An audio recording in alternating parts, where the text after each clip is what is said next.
You're listening to Opera Box Score. Let's get ready to rumble! Wherever you are, however you're listening, it's America's talk radio show about opera. It's Opera Box Score. I'm Weston Williams, joined by Oliver Camacho, Matt Cummings, myself, and Ashley Hardgrave. All right, this week it's a tenor double header. We go inside the huddle with two singers making their North American debuts in lead roles. First up, Mexican-American tenor Galeano Salas, who is set to co-star in La Traviata in Detroit, opposite friend of the show Emily Pogorelc. Then we speak to baroque specialist Antonin Rondepierre, who sings the title role in Acis and Galatea at Opera Atelier. Plus, in the 2-minute drill, warning, naked nuns roller skating may induce nausea, and the New York Times critics may induce tantrums. Make sure you subscribe to our podcast on Spotify. Click follow. On Apple Podcasts, hit the plus sign. Send us a voice memo or email us your hot takes, a mailbag at operaboxscore.com, or just record your thoughts using the You Got Something to Say tab on our website, operaboxscore.com. However you contribute, you'll get an OBS beer coaster, an OBS lapel pin, and the #1 OBS fan foam finger just for sharing your own hot take. And wow, look at all those beautiful faces before me. It's a full house in the post-George world. What do you think of that, Oliver? This is the full crew right now. It really is. Yeah. I'm still grieving the retirement announcement of Rafael Nadal. I think we need to dedicate a whole episode to Rafael Nadal one of these days. But the first non-musician to be in the Hall of Fame. Yeah. I'm trying to think of the parallel in music, and I'm afraid it's going to be like the three tenors, like, you know, who's the one that's still standing, but that's really not somebody we want to talk about. Well, we've got two tenors coming up on the episode, so we do have room for a third. Matt Cummings is also a tenor, so we might just have too many tenors. Well, I'm too busy trying to figure out if the plural of tantrum should really be tantra, you know, like millennium or stadia. What are your thoughts on grammar and pluralizations, Ashley Hardgrave? Okay, listen, I don't care about any of it. I know I'm the one that's here for sports. So yes, really quickly, let's talk about it. So football, the Bears won. My boyfriend Joe Burrow won in Cincinnati. But more important than anything else, listeners, I need you to sit down. We have to talk about Sunset Boulevard on Broadway. I saw it this week. I am forever changed. I am forever moved. I cannot shut up about it. I still haven't even processed all of my emotions about it. If you had told me 2 weeks ago that I would actively spend time, money, and a train ride to go see an Andrew Lloyd Webber musical starring a pussycat doll, I would have laughed in your face and maybe burnt your house down. But let me tell you, listen and hear me now. It is one of the most extraordinary theater experiences I have ever endured. The hype is real. Everybody that raved about it on the West End is telling the truth. Everybody that has been raving about it in Broadway for the 10 seconds it's been up, the hype is real. Give Nicole the Tony now. Honestly, give Tom Francis possibly the Tony now. Give the choreographer the Tony. Give the director you know what? We don't even need to have the Tonys this year, America. We really just need to give all of the awards to Sunset Boulevard. I am as shocked as you are that I am raving this much about it, but I am. Especially about one of my favorite Andrew Lloyd Webber musicals, bad category. Anyway, this is going to be my entire personality for the foreseeable future. So good luck to us all. Wow, Ashley, I was getting the same feeling I get when Oliver keeps talking about tennis. Let's talk some opera. Huddle up. Let's go inside the huddle. This weekend, Detroit Opera's La Traviata opens, conducted by a friend of the show, Roberto Kalb, and starring deluxe friend of the show, Emily Pogorelc, who is making a role debut as Violetta. We'll talk about La Traviata, but I wanted to include this interview today really just for the young tenors out there, maybe even just the singers out there that are still in school. You're going to hear the biography of an artist whose path is like the formula for making it big in opera, for having like the full career. And you'll hear those details when we speak to tenor Galeano Salas. Welcome to Opera Box Score. You're talking to me from rehearsals in Detroit, where you will be, I guess, making your Detroit opera debut as Alfredo in La Traviata with friend of the show, Emily Pogorelc, in her role debut as Violetta. I know that you have an Alfredo under your belt, so we're going to talk about La Traviata Detroit a little bit later. But I wanted to start the conversation by asking our listeners to go to your website, galeanosalas.com. We'll link to it on our website. And just to look at your bio page, your CV, because everybody knows how old I am roughly, that I went to school in the 90s. And when I was studying voice, there was always like this legend of like, okay, you get your undergrad, then you get your master's, and then you start thinking about going to Germany and like doing some whatever FES contracts, and then you make your way back to the US after like getting your German experience. And wouldn't you know it, that's exactly what you've done. Is that a fair characterization? Yes, I would say it wasn't always planned that way. I mean, I applied to U of H as an engineer, and then I switched to theater, and then I ended up in music. So it wasn't, I hadn't really studied music until I was in college. But after that, yeah, I followed the rules. I was told, okay, now you have to go do this, and now you have to go do this. Okay, I'll keep trying to find, my path. And that's how it worked out for me. But you got a blessing very early in that you were at AVA, so something was working well for you even when you were in your formative years. Was it credited to a teacher you found at Houston, or was it somebody at Yale that like really put you on the right path? Yeah, I have several. I like to talk about two. For me, in general, lower voices seemed to do the trick. So my two really important teachers were baritones, and then Brigitte Fassbender, mezzo in Munich, I think. Shut up. I'm crazy about her. Really, she's a really big deal, and she's everything, She'll come and show you how to sing a low note way better than you can, and I know that she's a mezzo and I'm a tenor, but she just took me to school, it was really eye-opening. But in undergrad, I noticed, I don't know, maybe in my second year, I switched to Hector Vasquez. I don't know if you know him. Mm-mm. He's been in the Met for a long time, and he's in sort of Houston based now with Cynthia Clayton, his wife. And and it was sort of like a sing how you speak. Well, your speaking voice is very tenory. So, yeah. Thank you. Yeah, well, it wasn't like that always. Not that I work on it now. It just sort of became that way, But at first I used to try to speak lower and all that. Being a tenor, it's different than being a baritone. Yeah. No, I definitely talk too low for my height and for my body type.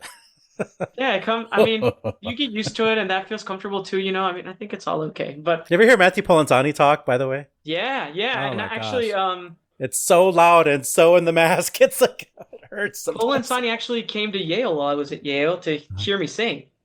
And he was very complimentary. And then I met him again in Munich. So Polenzani and I, we're not like close, but, we've shared a few meals together, and he's been, an important person for me. Definitely. Well, in these experiences from University of Houston to Yale to AVA,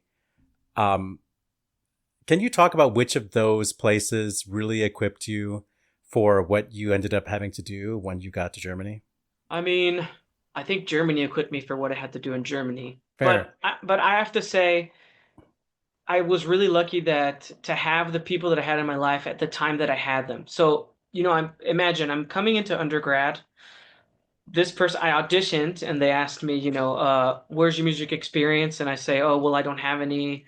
Well, how'd you learn these songs? Oh, well, I took 2 voice lessons to learn these 2 contrasting pieces. So I started like that, really, really with nothing. They gave me a doctoral student for 6 months. And so imagine that. And so I kind of learned to be a well-rounded musician at U of H. I learned kind of to sight read well. I got into the concert chorale, it's called, with Betsy Weber, who I think just retired. And then Buck Ross was this director. And we were lucky to have 4 full opera productions a year. And so that's where I really started getting little small roles as an undergrad. And then by my junior year, I was getting sort of the leading roles, second cast to the master students or whatever. And so it kind of really opened up my world in a quick way, but I was also kind of just learning by stride. And then Yale was different. Yale was an intense amount of music you had to learn constantly. We had recitals, operas, concerts we were doing, and also being in the Yale being a part of the Yale College was wonderful. I got to meet a lot of people that I'm still in touch with today. I got to take courses at Yale College.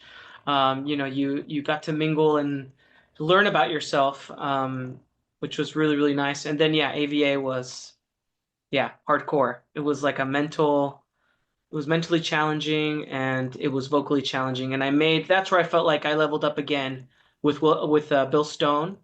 Mm-hmm. And I spent a lot of time in the practice room there. Is Bill Stone the tenor teacher? No, Bill Stone's not the tenor teacher. Okay. And Bill Schumann's the tenor teacher. Bill Schumann. Okay, yeah, okay. And Bill Schumann's excellent, and he has lots of amazing tenors. Yes, we've heard them all. Yes. He's all the best people out there. I happened to take a lesson with Bill Stone when I did my audition for AVA, and I went back to Yale. It was like during spring break week or something, and I went back to Yale, and I remember because we were singing Yolanta, and I hope Richard and Doris Cross don't listen to this, but if they do, that's all right. It's been enough time. We're talking Tchaikovsky or Gilbert and Sullivan? The Tchaikovsky. And they looked at me like, I opened my mouth and they looked at me like, what did you do during spring break during that 1 week? So sort of just changed my technique a lot with one lesson, and I thought, man, I really have to see what this is all about and keep studying with this person. And yeah, he really helped to solidify a lot of things for me. And we really worked on just basics. Like every day was just tedious work on breath, tedious work on just having a relaxed natural vowel, and getting rid of tongue tension and things, the simple things, not trying to find ways to manipulate or change the voice or whatever. And so, which was very difficult. It's hard for me to get my vibrato steady. It was hard for my voice to vibrate at like G sharp. I'd figured out high notes by then, but low notes not so much. Anyway. Well, can we fast forward to your young artist days? Can you give us what order you did Santa Fe, Central City, Wolf Trap, and then the ensemble in Munich? Do you remember how did that go? So I did Wolf Trap first, mm-hmm. then Central City for 2 summers. Then I did Le Chiavi di Bel Canto, which was a U of H bel canto program. I did that 2 times. And that's when I really decided I wanted to pursue opera full time. We can talk about that in a minute, but if you want. And then Santa Fe for 2 summers. And right after that, I think like 5 days later, I flew to Munich. And I had just recently gotten married, so my wife and I went over there with no German experience. Very well prepared, of course. And just like you as an undergrad, not knowing 2 songs. That's it. That's it. I mean, sometimes life, throws you lemons, and you work as fast as you can to try and make some lemonade. And that's how I feel like Munich was. And in a way, I really have to admit, I think I didn't understand the full scope once I was offered the job to be in the studio, I didn't understand what I was getting myself into. And it was...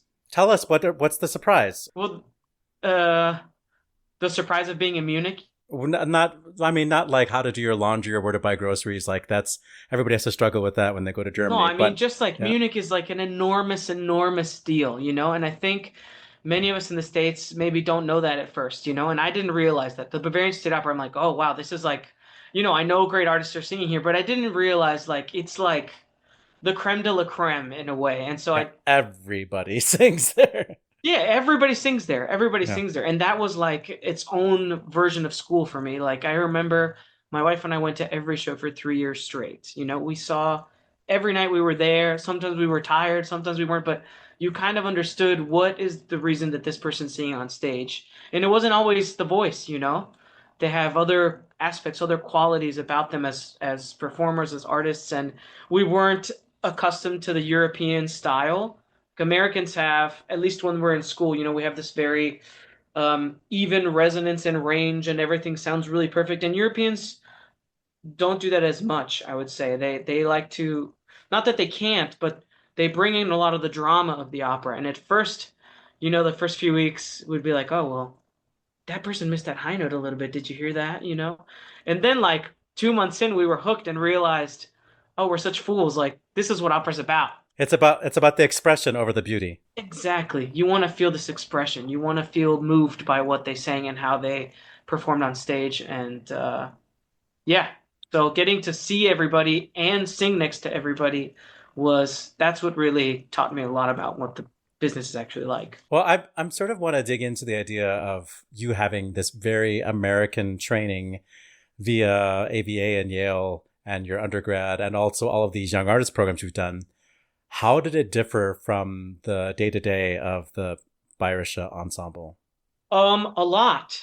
Um, I would describe it like there's been a few people, Emily included. She went to Munich with me. Sean Michael Plum, Samantha Hankey. There's been a lot of us that have crossed over for a time. And I would say that the way that we are ambitious in the United States sort of shifts a little bit.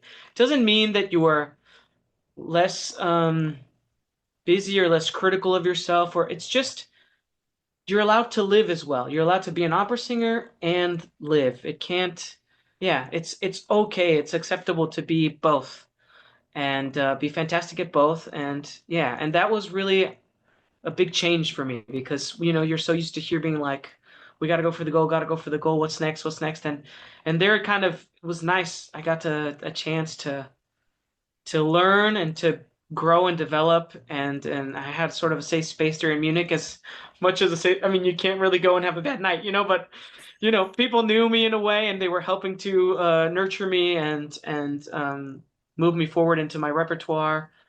But I had a group of people who've been there for 25 years, 30 years, who sang there their whole lives, and that helped to give you a lot of perspective and kind of helped you take a breath and be like, okay, right. It's a job. It's like not like life or death. It's your job.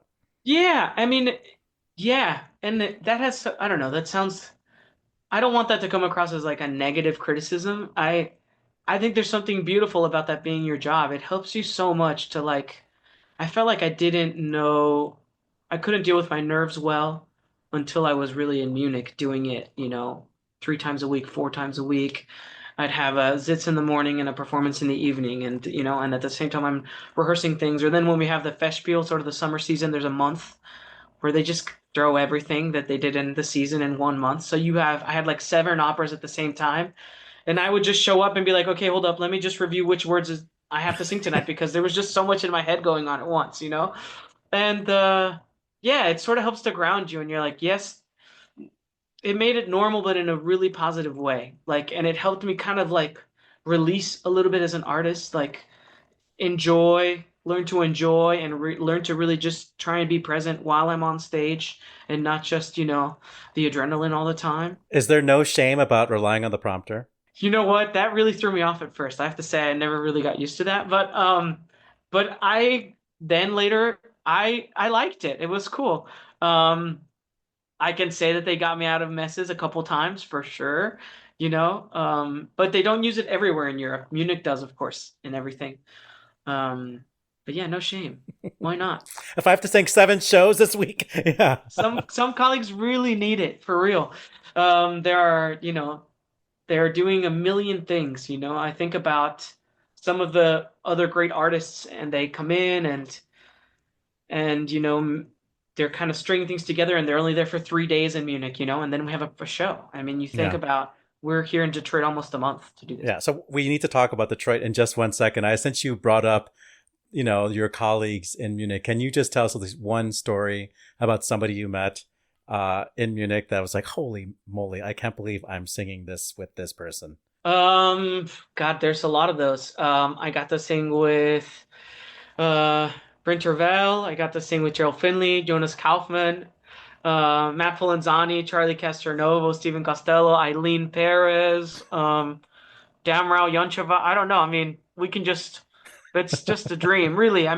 That's really, that's why I say, like, I was at the right place at the right time, because I feel fortunate. I felt really fortunate about all the faculty I had before, and then fortunate that I got to see these people do their thing. You got to not just see them, but work with them and meet them, and you learn a lot about the kind of artist that maybe you want to be going forward if you get the chance, and what kind of example you want to set, because those were examples for me, to see these people and to meet them. I learned a lot, seeing how they behaved, how they reacted with directors, with conductors, how they sang, how they were taking care of their voice and not. It really was such a good school to be fest there. I'm very grateful. Well, you are about to embark on Alfredo with Emily in Detroit. I understand that this isn't your first Alfredo, that you already sang one as the cover. Well, I sang The only Alfredo I did a full production of was at AVA. Okay. And that was quite a few years ago. And then, yeah, Folks Operveen called 2 days before their tenor had gotten, I think we were still kind of in the COVID situation. COVID was still going around. It wasn't as serious, but people were still catching it a lot. And yeah, they said, can you come over and throw up Alfredo in a 3-hour rehearsal? And I said, oh, yeah, sure. They were like, it's not too complicated, we promise. Here's the cuts. I was like, all right, I'll brush it up. It's been, a few years. And then the day of the show, the Violetta also was sick. So they brought in a new Violetta. And we had from 5 to 7, we had a short rehearsal. And she was like, you have to help me. You know the production. And Wait a second. I remember feeling like, yeah, I mean, I had one rehearsal yesterday, like 2 hours.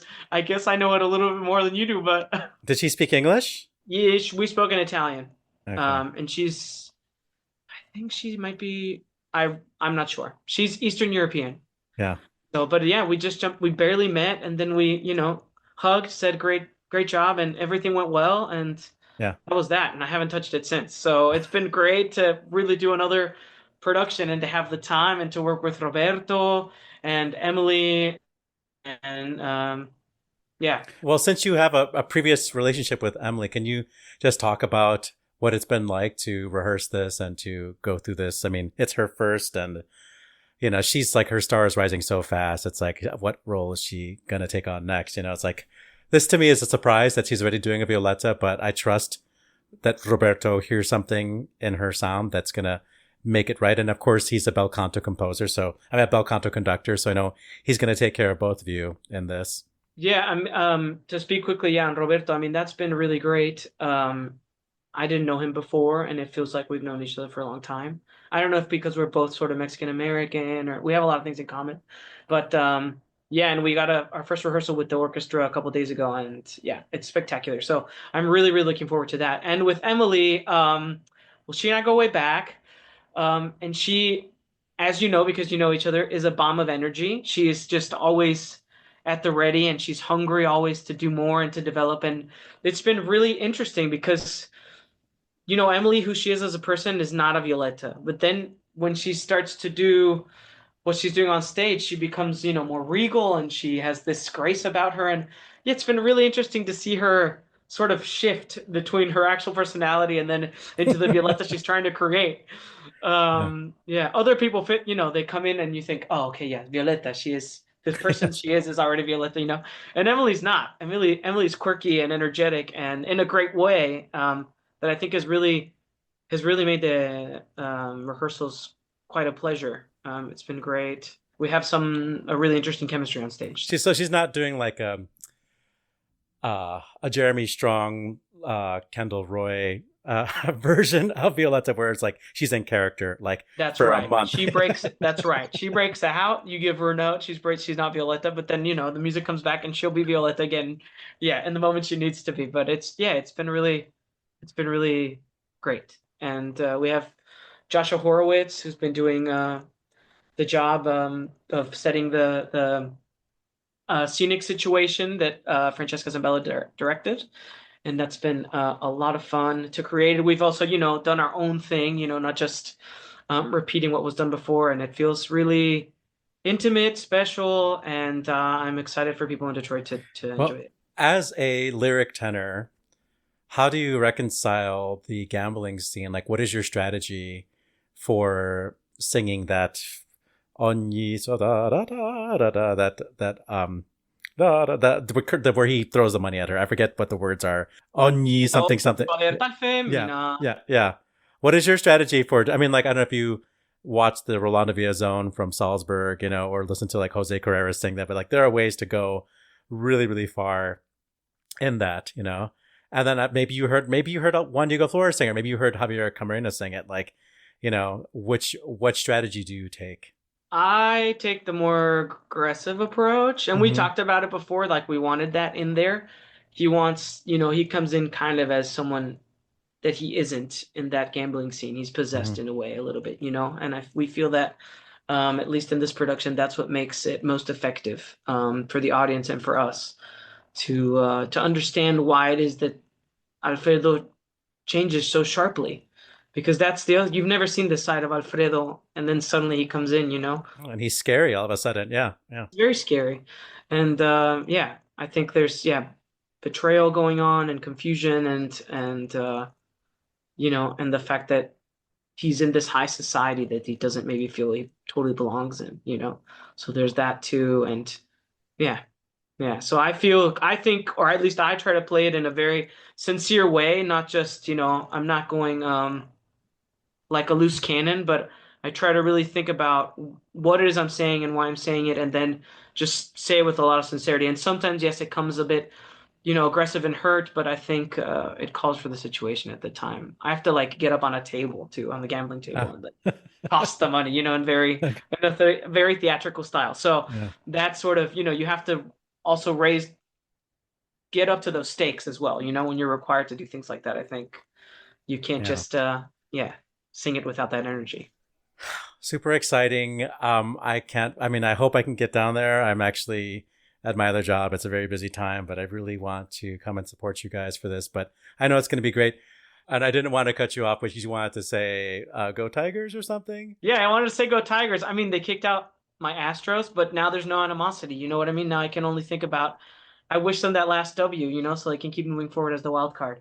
So when are the playoff? I mean, I guess when is the World Series supposed to be, or the Panacea? Like, you're asking the wrong person about this. So where are we in the season? Me too, but I was watching the game from the Detroit Opera House. If you go to the rooftop, you can see the baseball game. And so I could see the ball and I could see the bat swing, and I had to wait 3 seconds to hear the ball kind of pop, which was amazing. And you would hear, this like wall of sound from the public. And anyway, the city's alive right now with what's going on in the sports. Detroit's doing really well. So yes, I just want to say go Tigers. So you're there maybe for, is it a pennant possibility?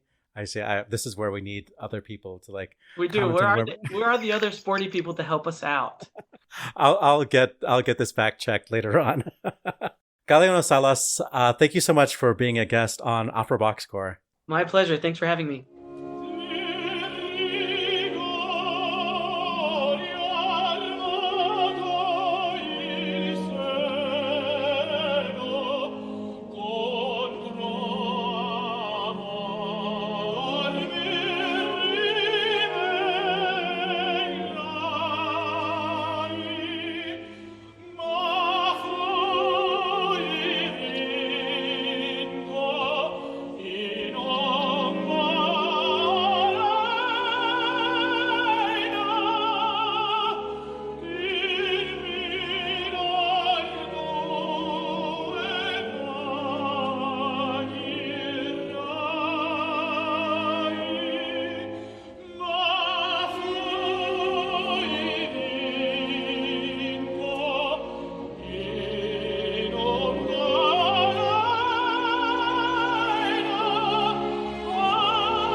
The Italian tenor aria from Der Rosenkavalier. That was our guest, Galeano Salas, from the 2021 season at the Bayerische Staatsoper.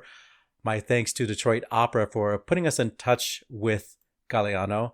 There are 3 performances of La Traviata beginning this weekend, October 19th, and running through the 27th. Well, if you're listening right now, good news. It's Unmixed Double Header, so we got another tenor for you coming up in just a moment. But while we have a little moment here, I just want to remind you all to subscribe to this podcast on Spotify. Click follow. On Apple Podcasts, hit the plus sign. You can also send us some listener mail on our website, operaboxscore.com, using the You Got Something to Say tab. Opera class. Sports radio crass.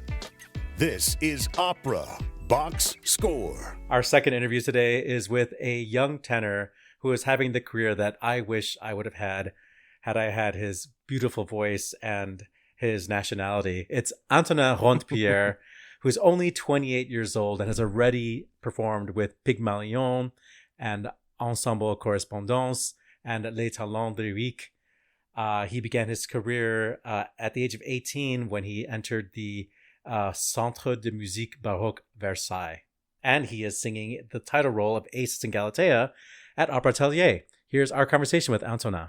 I met you a few years ago when you were touring with Ensemble Correspondance, a program of French, vocal chamber music, baroque chamber music, cantatas, this type of thing. And you had just a few, as we call, step forth solos. And I remember hearing your voice for the first time. And I was like, oh, wow, this is a very special tone, a beautiful, beautiful tone. And your presentation, your understanding of the style to me was so clear.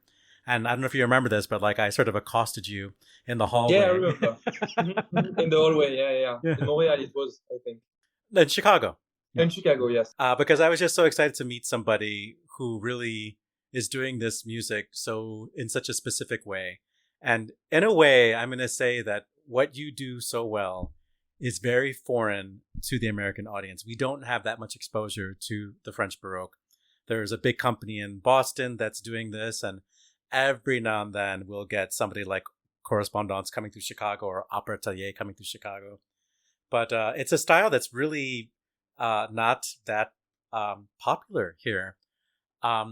So sorry about that. No, it is what it is. But you're a celebrity to me.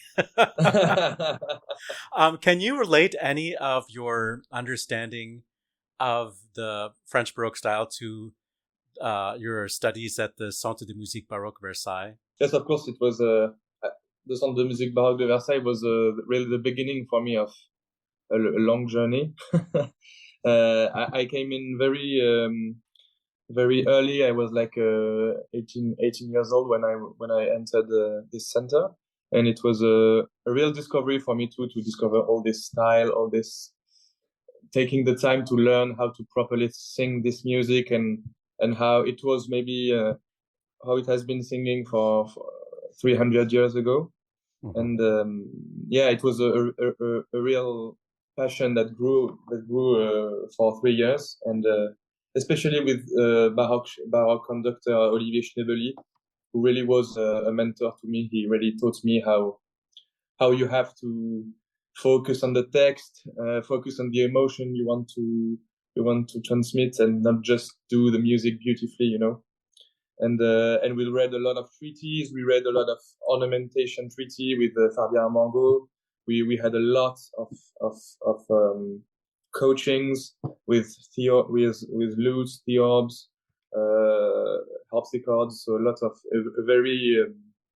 a full understanding of what it means to sing Baroque music, Italian, English, French, and I think it helped me a lot also to begin to sing something maybe not too difficult technically at first, because it's a little bit less high, and a little bit it's for light voices. So as a young singer, it was really a gift for me to just navigate through this music, who was really difficult in a musical way, but not that difficult in a technical way, I feel like what's difficult for us to understand as American audiences is how important the language is. And it's, when we get to Rameau, we finally hear music that we're familiar with. We hear a little bit more bel canto. We hear a little bit more like the influence of the Italian style. But you look at composers like Campra and Lully, obviously, and it's just so much text. And what do we do with that as Americans who don't understand? And how do you, as somebody who is singing this music for non-French speaking audiences, what do you have to do to make this music communicate what it's the expression, Well, it's loads of coachings, of trying to really understand that the composer really did write the music to put the text higher in a way. It really was composed so that the text could shine. So it's just, for me, it's just about doing what the composer. It's just about singing what the composer intended you to sing. I think it's already in the music. I think it's just, as a French-speaking guy, it's easy for me to say, but it's really about the R's are very present. It's about doing the right accents on the right syllables. yeah, and it's about sometimes, as I said, take some risk with you, not with your voice, but it's not as much focused on the voice as other musics. It's sometimes it's just about taking a risk to do some ornamentation, some vowels in a certain way, maybe not fully covered in the high notes, so that we can really understand and not hear some kind of strange vowels that is comfortable for the voice. It's a lot of compromise and lots of time to learn how to properly make it sit with your voice comfortably, I think. And even as I grow older, I feel like it's more difficult with the year to go back to French very early music, because sometimes it's not easy on the voice. It can be a bit tense, Yeah, I mean, to be very explicit for the audience, I've worked on this music, and I don't think I could do it anymore. But when you have that much language, and when you are trying to do the vowels correctly so that they're understood in French, you end up closing the throat a little bit. Whereas a bel canto technique is just looking for that ah, for that a, and so that the voice can vibrate more easily. So the stuff that is a lot of text and with these weird vowels, you end up making the voice small. Absolutely, and as French singers, we are totally aware of that, and that's why we try to maybe we try to make as clear a vowel as possible, but still trying to make a compromise so that it can be not too damageable for the voice, and maybe also not always sing French baroque music. Sing Monteverdi, sing Handel, sing Rameau. It's because Rameau for me is not really the same. It's much more bel canto style. So now that you are making your North American debut as a soloist, where do you see yourself in the landscape of opera as this specialist? What type of repertoire do you think you're appropriate for at this point? Well, at this point, I think I have given a lot of my time to ensembles and as you said, going out of the choir and singing a little solo. And I think now this time is over for me, and I'm really trying to be more. Yeah, no, but it will. It's a balance. But for now, I'm trying to focus a little bit more on stage thing to have this, because it's so much different when you do only chamber music all year. You lose this ability to be relaxed on stage, and for now I think it's my priority to really be relaxed and to be able to sing if we have to speak composer, for now it's Handel, Rameau, maybe some Monteverdi, and for me the goal, I'm aiming to Mozart one day, because I think I have the voice that can fit this aesthetic. So right now I'm focusing on my vocal technique. So, and if you want to progress, I think you have to sing some Handel, you have to sing some Mozart, you have to sing some Rameau, and really some difficult things for tenors, but that are necessary, I think. Well, I want to talk about your debut at Opera Atelier, but before we do, I want the audience to know that you have sung with Sébastien Dossier's Ensemble Correspondance, and you did last year Philippe Jarouski Academy. I don't know what that was. We don't have time to talk about it. But of your credits, the one I'm most fascinated about is with Raphael Pichon and Pygmalion. And I feel like everything that comes out of this guy's brain is just so, to me, attractive, so creative, so enticing for the audience, especially for people that me love this music, to see somebody really approach this thing and try to make something dramatic and try to make something feel very fresh and innovative. I'm crazy about him. I know that he's probably straight. I don't know. He's still dating Sabine Devielle. Are they together still? Yes, Yeah. So I've lost my chance there. But can you tell us about working with Raphael? Well, it's, as you said, it's very. He's a special guy. He's he's absolutely mad about what he does, passionately doing music all year round. I don't know how he managed to do that much project, but yeah, it's been really exciting for me to be a part of this adventure with Ensemble Pygmalion, because Raphaël is really, he has so many ideas and such preciseness in his ideas. So when you work with him, it's not about who you are anymore. It's about his vision, and it's really precise. Everything is already in his mind, and I've enjoyed a lot working with him because he knows how to bring the best out of people, I think. And that's why it's so amazing to see Pygmalion in concert in a show, because everyone is so vibrant with Raphael and going and following him fully into his vision. And he's like a cult leader. Yeah, well, he's very charismatic. It's true, but it's not only that. Of course, it's the fact that he really has something to say as a conductor. There is so many conductors in the baroque, world, and not that so many that have a great vision.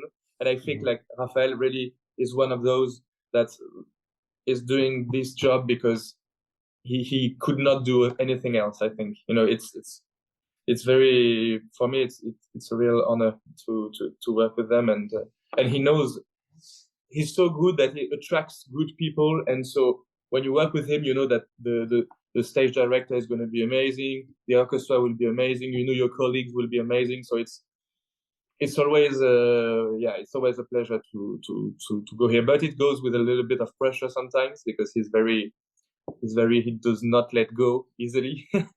But that's it's the job. It's the price of excellence, I think, is to never let the guard down.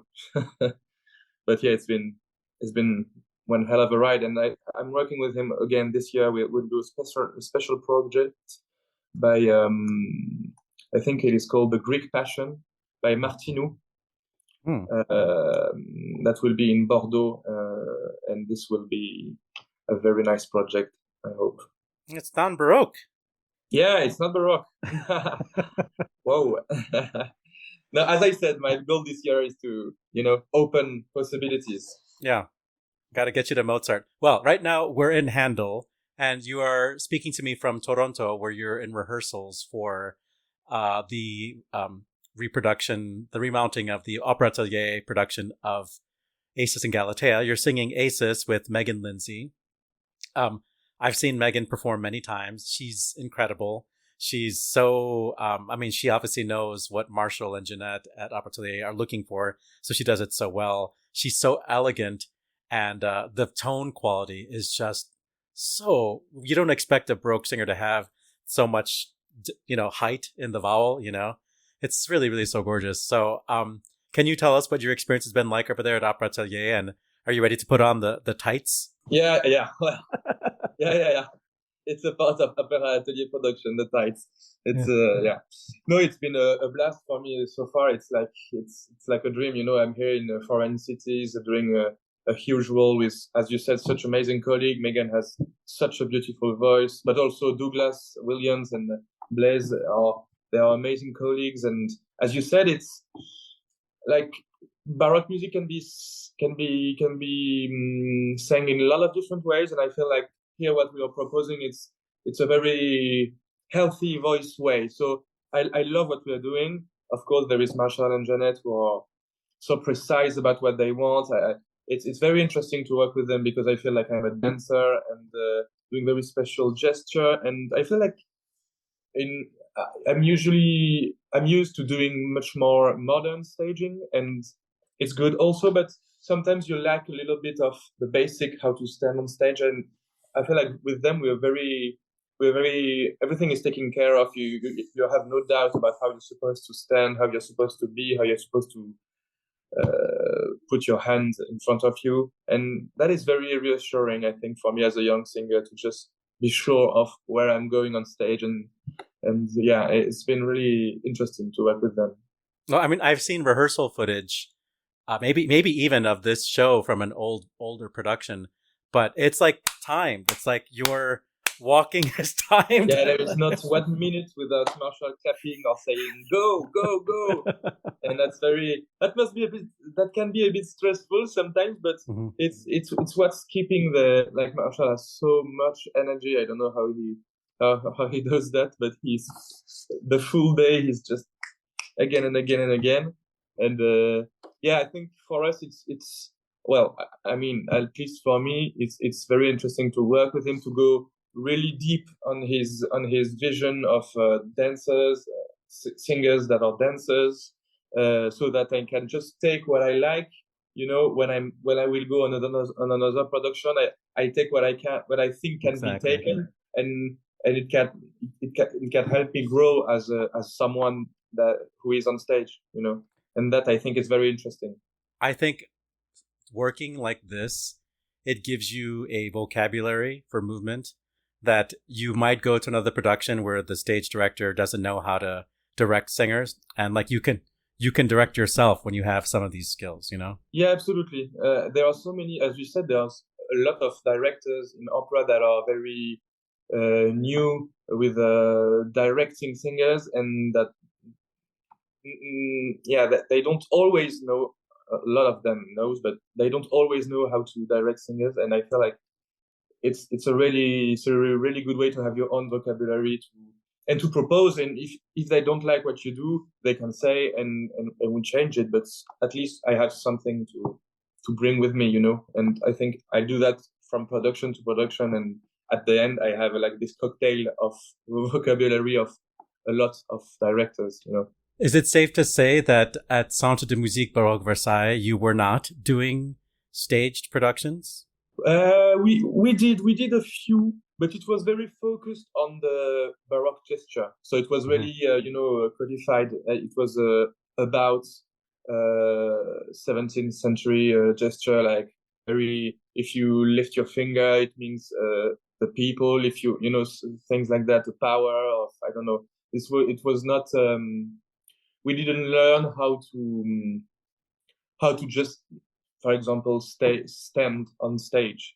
It seems very simple, but standing on stage is very special because you have a lot of things going into your mind, and sometimes you can feel a bit lost in where you are. So that was one of the things that I didn't learn in Versailles, but you cannot learn everything at one place, so that's why I'm doing that now. And in the few minutes we have left, can you tell me about this experience with the Philippe Jarouski Academy that you did? Well, it's an academy, so it's much more like Philippe giving his insight of what it is to be an opera singer, giving his advices on vocal technique, his advices on how to behave as a singer. And it was very interesting because he's such a nice guy, and such, he's very normal, and it can be a bit strange to say that, but he could be very, because he's like one of the biggest stars in the French, of the French singers, but he's very, he just talk like you and me, and yeah, just sharing experience with him, hearing all his stories about his rehearsing, his show, how he managed stress and things like that. It was very interesting, and also just singing into the scène musicale. It's a hall in France that is quite big with the colleagues. So we did a lot of Brahms, so not baroque. So for me, it was really good to also open to new repertoire. Was it limited to French singers, or did you meet maybe some Americans? I don't know if it was limited to French singers, but there were no, I don't think it was, but there were mainly French singers. Meeting American singers is more in the professional world. Yeah. And do you have any opinions, good or bad, about how Americans work versus how French work? I mean, they are amazing. I don't know how to say, but they have this view on professional singing that is so, well, like a high level athlete. It's very, very driven, very, very, very focused. Everything is taken care of. They're usually very good actors and very good showmen and showwomen. I'm always very impressed by how I can feel like they have learned about every aspect of the job, and everything is on point. And I love, usually they're in a very good mood and very nice on stage with their colleagues. So yeah, I only have good things to say about American singers. Good. Well, we're very competitive. Oh yeah. I think that's the thing. The ones that arrive to Europe have to be perfect in order to be here, I guess. Maybe, I don't know, but they are really, I met like Jared Ott and he's incredible. And Jacqueline Stucker, she was Dalila, right? Yeah, absolutely. They were mind-blowing, the voice, but also the acting and just the kindness, just being fully talkative with us. And it was, and they had so many things to sing. It's so difficult thing for American singers to sing in French, and they nailed it. So it was very inspiring to see that as a young singer. Well, you're about to sing a bunch of stuff in English, so we'll see how you do. Yeah. Yeah. It's not easy. Antonin, thank you so much for being our guest on Opera Box Score. Thank you so much for receiving me.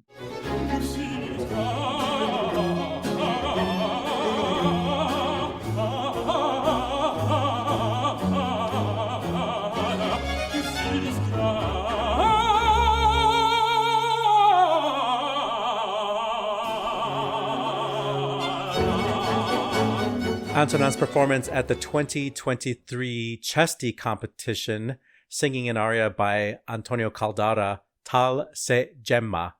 My thanks to Antonin for being a guest on Opera Box Score. I don't want to thank Opera Atelier because they didn't help me organize that. But we love Opera Atelier. And Acis and Galatea opens very soon. I wrote it down somewhere. Where did October 24th. There are 3 performances through the 27th.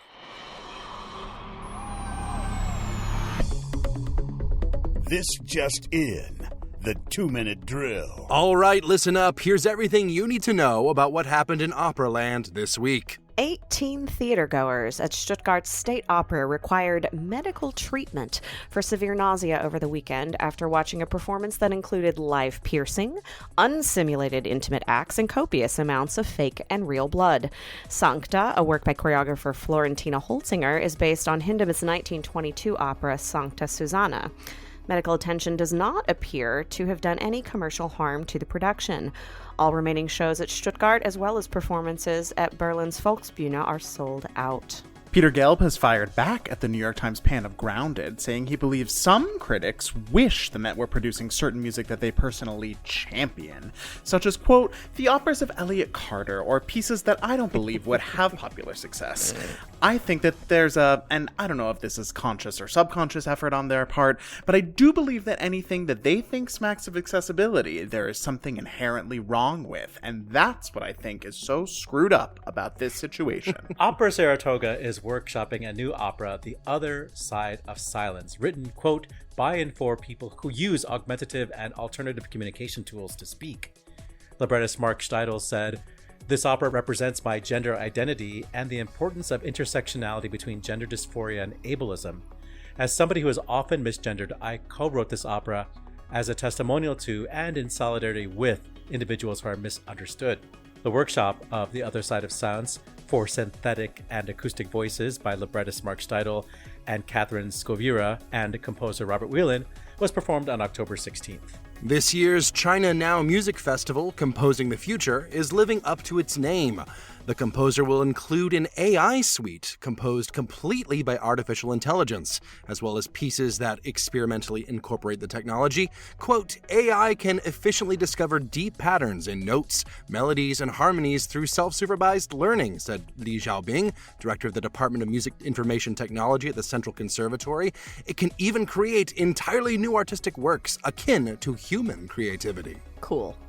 In an update to an earlier drill, the San Antonio Philharmonic has postponed its October programs until the spring. The decision comes as 2 Philharmonic donors sued the orchestra to force repayment of what the court documents called $180,000 in loans. It's a major award roundup. The Bruckner Society of America has awarded its coveted Kiliani Medal of Honor to Yannick Nézet-Séguin, and, in the irony category, Russian conductor and Putin loyalist Valery Gergiev has been appointed to chair the jury for Russia's newly established Leo Tolstoy International Peace Prize. The award has been created for, quote, outstanding achievements in activities aimed at countering the threat of unleashing a third world war and at preventing a nuclear catastrophe. Yep, no coded language at all. Everything's fine. This just in, the 2024 Neue Stimme competition has concluded. Polish soprano Magdalena Luchan and Spanish-based Alejandro Balinas have taken first prize in their categories. Notable Americans include baritone Finn Sagal of the Ryan Opera Center, who took third place in the men's category. And a special prize was given to baritone Ian Rucker, also from the Ryan Opera Center. That prize comes from Dominique Meyer and his colleague Eva Maria Weiser, who privately donated 2,000 euros to Ian Rucker. They must really like him for some reason. Lynn Fan received the Brian Dickey Young Talent Award, and the audience prize went to one of the winners, Alejandro Balinas from Spain. In trade news, Patrick Summers, Houston Grand Opera's artistic and music director, will leave his post in 2026 after 28 years with the organization. General director and friend of the show Corey Dastor said that the company has not yet begun searching for a successor, but that she hoped there would not be a long gap between Summers and his replacement. Exit stage right, Finnish conductor Leif Segerstam has died at age 80. Segerstam served as chief conductor of the Austrian and Finnish Radio Symphony Orchestras and Royal Swedish Opera, as well as the director of Finnish National Opera.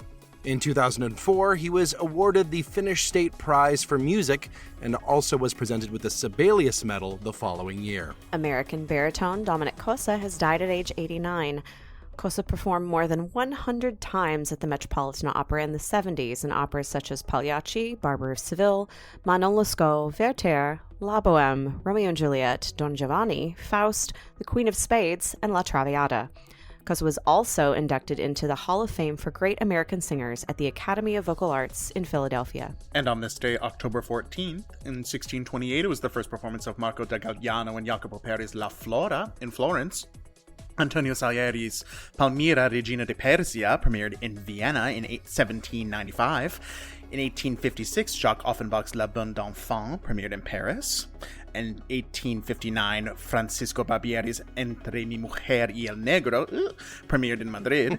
Robert Planquet's operetta Rip Van Winkle premiered in 1882. In 1911, Riccardo Zandonai's Conchita premiered in Milan. Rudolf Firmel's The Firefly premiered in 1912, the next year, in Syracuse, New York. A friend of Weston, Arnold Schoenberg's opera Die Glückliche Hand premiered at the Volksoper in Vienna in 1924. 2 years later, in 1926, Eugène D'Albert's Der Golem premiered.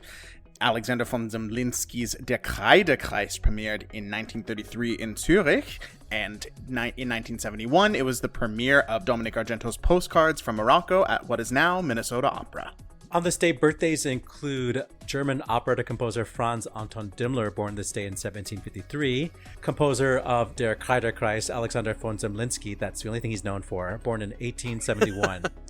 American soprano and the esteemed voice teacher Ellen Fall was born this day in 1918 in Pittsburgh. Finnish tenor Timo Mustakallio was born in 1929. American tenor Enrico Di Giuseppe, born in Philadelphia, South Philadelphia, in 1932. The late Swedish dramatic soprano Berit Lindholm, born in Stockholm in 1934.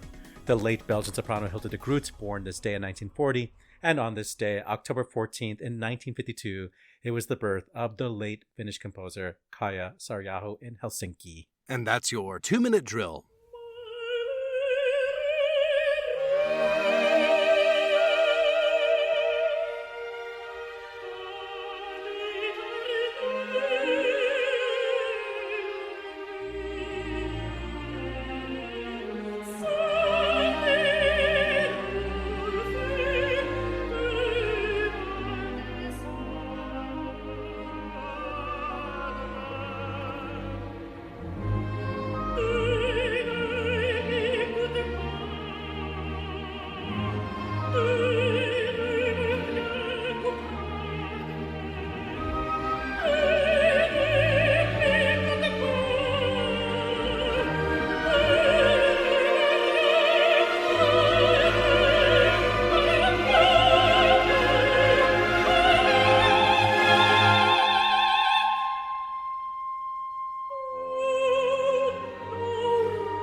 Tough to be a 20th century Swedish dramatic soprano not named Birgit Nilsson, but you just heard a little bit of Berit Lindholm on the Colin Davis set of Les Troyens singing Malheureux Roi, the big Cassandra aria that opens the show.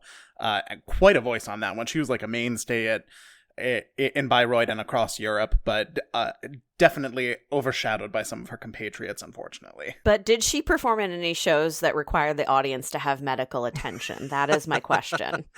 I certainly hope so. I love how this opera is collectively introducing a lot of people who are just outside the opera world to the world of German Regietheater.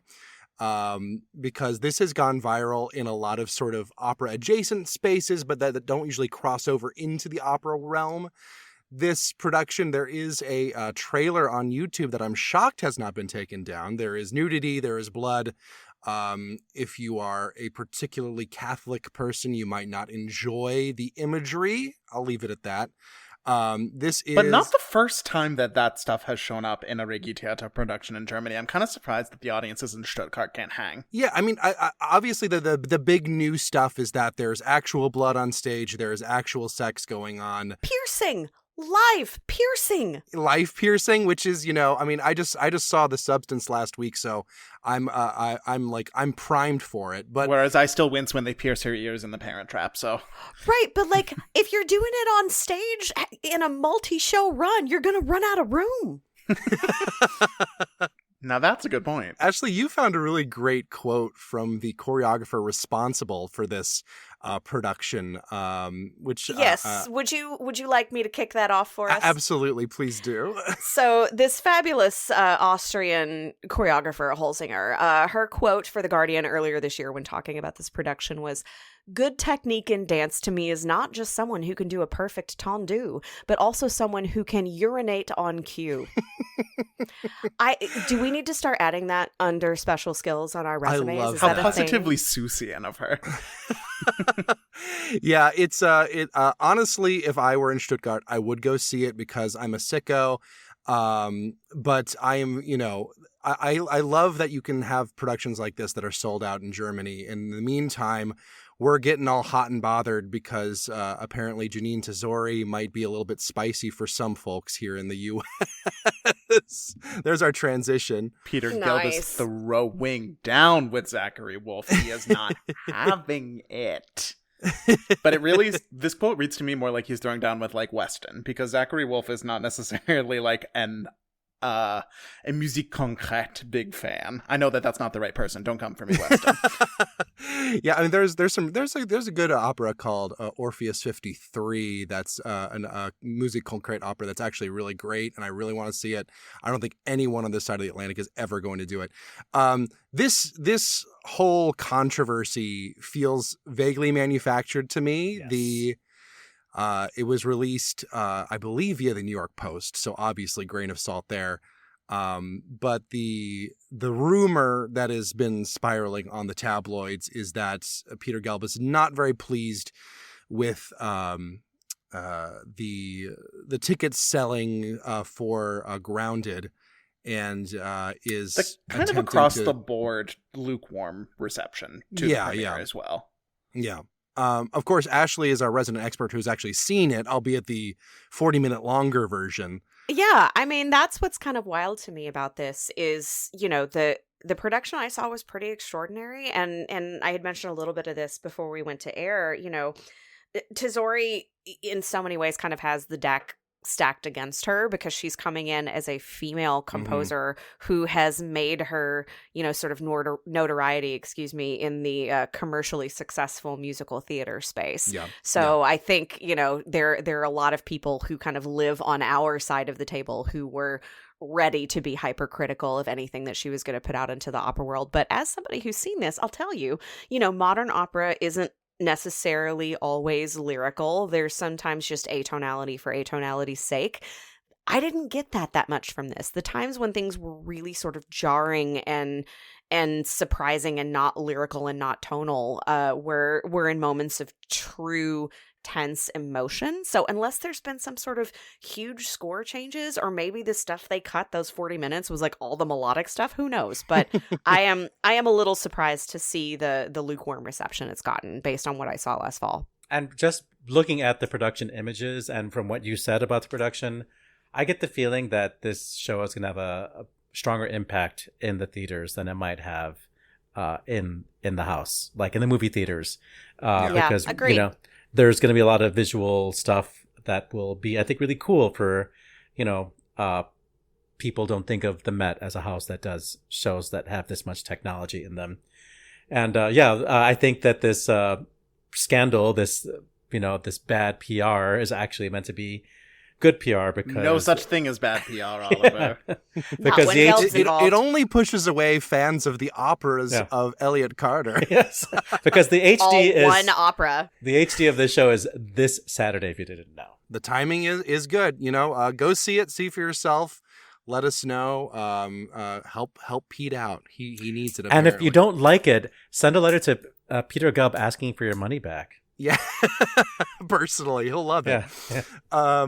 Speaking of, using technology in a more sophisticated way, I think it's interesting how there are two stories this week, which I would characterize as good AI, good technology in opera, and bad technology in classical music, I suppose. In anything really, but yeah. Obviously, I think this tech is really fascinating for bringing voices that for people who really cannot speak without the aid of technology. Yeah, let's circle back to that, because I think the story, we didn't really say that explicitly. Tell us what you think the other side of sounds is supposed to be. Yeah, it's an opera. It's all about the librettists. They are non-binary, and they're kind of telling their own story about being misheard, misunderstood. And they're putting it into this sort of metaphor with people who cannot speak, cannot sing, without assistance from technology. These are, speaking devices. I think the most like the common. Stephen Hawking's, yeah. Yeah, exactly. That's the most sort of common example, is stuff like what Stephen Hawking had. I'm sure there's other programs as well. Do we know if they're going to be pitched, if they're going to be singing melodies? The press release implied that there were. If you were able to go see it, please do send us a message, operaboxscore, on our website. You got something to say, because I really am fascinated to know what it was like. They're using acoustic voices, sort of what we would expect in an operatic setting, as well as synthesized voices. And I think this is really cool because, a lot of times I think I've heard a lot of people talk about, how music is this universal language. And in a lot of ways it is, but in a very practical sense, it is not. There are people who cannot hear it. They cannot feel, the vibrations sometimes. They can't, see it if they have visual impairments, and producing it, and without pieces like this is an impossibility. So I think this is a really fascinating project. I would love to see, once it gets out of the workshop phase, get some sort of wider release, because I would love to see it, because I'm fascinated and curious. I'll pitch it to Peter Gelb. I'm sure he's yeah. If it sounds like Elliott Carter, it's out. But then on the flip side of the coin, we have the dark side of technology.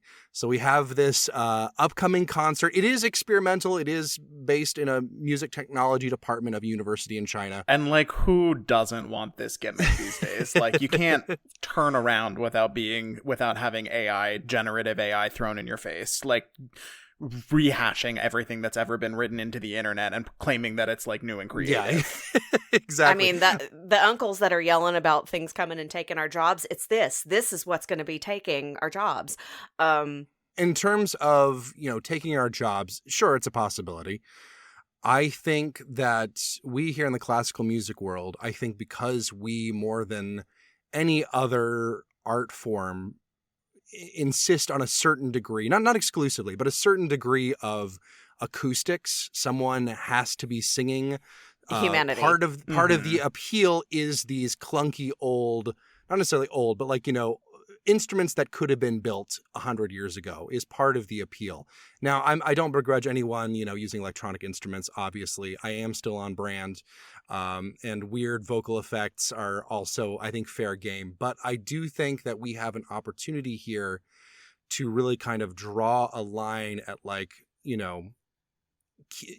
keeping AI out, I think, is something that might have to be done consciously. We can't just depend on AI not being good enough for people to want to listen to it, because there are people who are not very musically minded who will hear AI songs and think they're good enough, and I think we have a different kind of audience in the classical world and the operatic world that doesn't quite accept that as readily. And I think that is maybe the one instance of gatekeeping that I can really get behind. Yeah, I mean, it's already out there on TikTok. You Google fake R&B song, fake country song, there are already AI generated pieces like this. The one thing that gives me true pause about this is the machine learning, generative AI, chat GPT of it all. The technology has moved so incredibly quickly that I fear the sort of snowball bulldozer effect. We see it once, we sort of like it, and then it's everywhere. So it's not that I'm concerned about technology. It's not that I'm not really afraid that anybody's going to be taking these jobs. And for the record, I mean AI. I don't attribute that to any culture or any specific conservatory in one of the biggest cities in the world. I meant the technology. But so that's the part that sort of worries me, is that if we see it once and it gets a warm reception, that it's gonna snowball. That's the thing that gives me pause about that. And speaking of bad ideas, someone put Valery Gergiev in charge of Peace Prize. I'm sorry, America, I just need to read this descriptor of this Leo Tolstoy International Peace Prize to you once more. The award was created for, and I quote, outstanding achievements in activities aimed at the countering of the threat of unleashing a third world war and the preventing a nuclear catastrophe. So, okay, A of all, I'm not really sure that international diplomacy, especially when it comes to nuclear warheads, is actually going to be something that's going to be achieved through the announcement of what is probably a fake award in the classical music world. But, weirder things have happened. Maybe there's some sort of diplomacy here that I don't really know about. But the fact that it's mentioning preventing nuclear catastrophe and then also seeing some of the other people that are on the committee and the nationalities of those, it's everything's fine. Is everyone registered to vote? Everyone should be registered to vote, because if we need somebody in charge of nuclear codes, I want it to be someone who is capable. So anyway, just check your voter registration, America. Luckily, there are no other nouns in any novels by Tolstoy. It's just peace. Yeah, just the one. Just the one. Let's wrap this show up.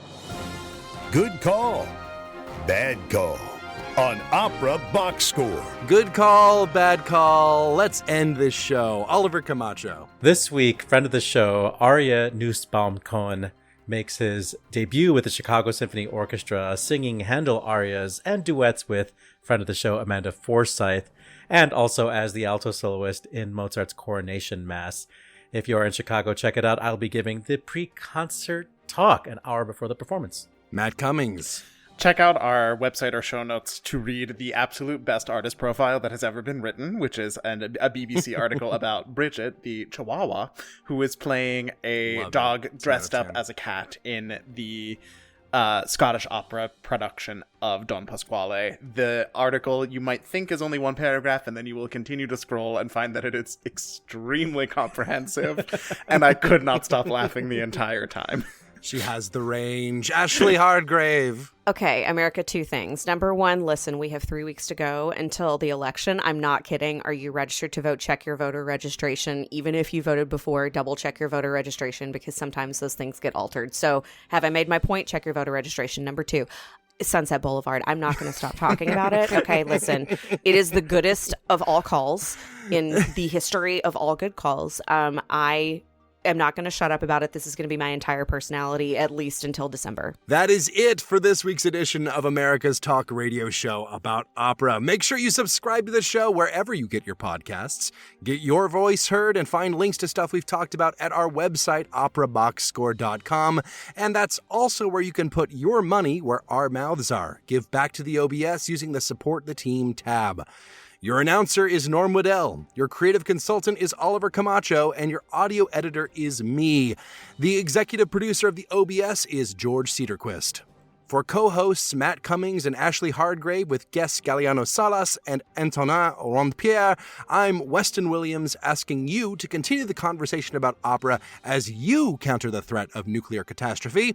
We're back with an all-new show next week when soprano Emonela Yaho takes a free throw on the role of Cho-Cho-san. Plus, you get more opera headlines, more hot takes, and more Elliott Carter bangers. Join us.